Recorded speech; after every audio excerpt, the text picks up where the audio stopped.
Hello, and today we are discussing a hydroquinone specifically for melasma. When we think of how we treat melasma, hydroquinone is pretty much our go to when it comes to prescriptions, and it comes in multiple percentages. We'll go over everything you need to know today from the basics to how it's formulated, the controversy about hydroquinone, how you use it, what are the side effects, what are rare side effects, what can you use instead, and what's the ideal melasma routine. So, the basics. Hydroquinone is the gold standard skin lightening topical. It is a tyrosinase inhibitor, which inhibits the enzyme required to make pigment, and it does so in a very strong way. We use it very commonly for melasma and other forms of hyperpigmentation as well. Hydroquinone, it comes in a cream, it comes in a more moisturizing lotion, or you can get it in a gel. There's a lot of controversy about hydroquinone. It's banned or restricted in a lot of countries, including EU, Japan, the US as of 2020, and Australia. So, why is it banned or restricted? So we've seen a cancer risk in animals, not in people, but also with chronic hydroquinone use, you can have skin that turns black or blue, and we call this exogenous ochronosis. And this is seen commonly in unregulated products.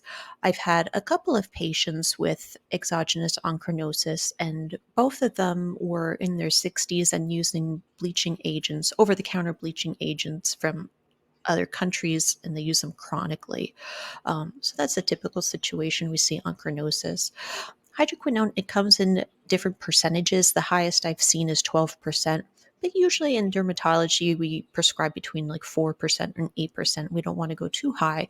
And also, we rarely prescribe hydroquinone just by itself. It's usually compounded with other non hydroquinone lightening agents. So, how do you use it? You apply it twice a day, you apply it to the dark spots only, and you typically use it for a short period because, again, we don't want that risk of the ochronosis or the blue skin.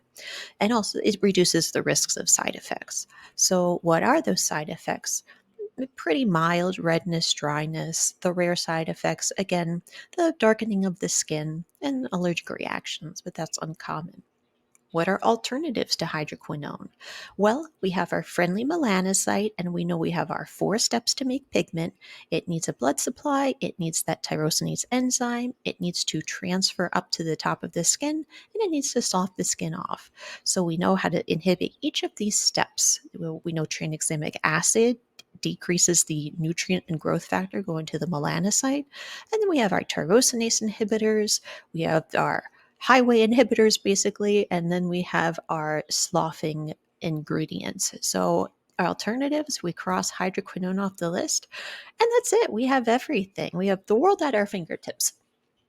When you're making a routine with non hydroquinone lightening agents, it's best to use ingredients from different parts of the pigment making process. So, for example, if you're using both azelaic acid and vitamin C, those are doing the same thing. So, it might be more beneficial to combine different steps like azelaic acid, niacinamide, and tranexamic acid.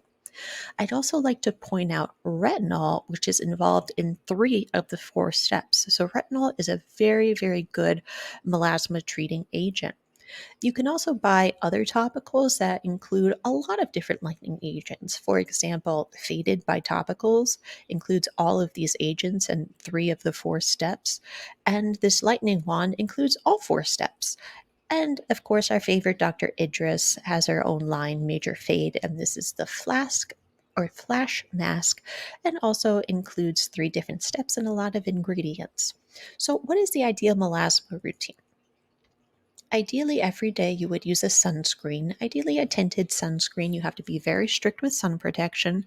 And every day you would use a non hydroquinone topical, whether it's faded, whether it's azelaic acid from the ordinary, whatever it is, it's just non hydroquinone. And then ideally, you'd limit your hydroquinone to a few times a week, once or twice a week. It's not something that you want to use every day long term, but using it sparingly is okay for melasma.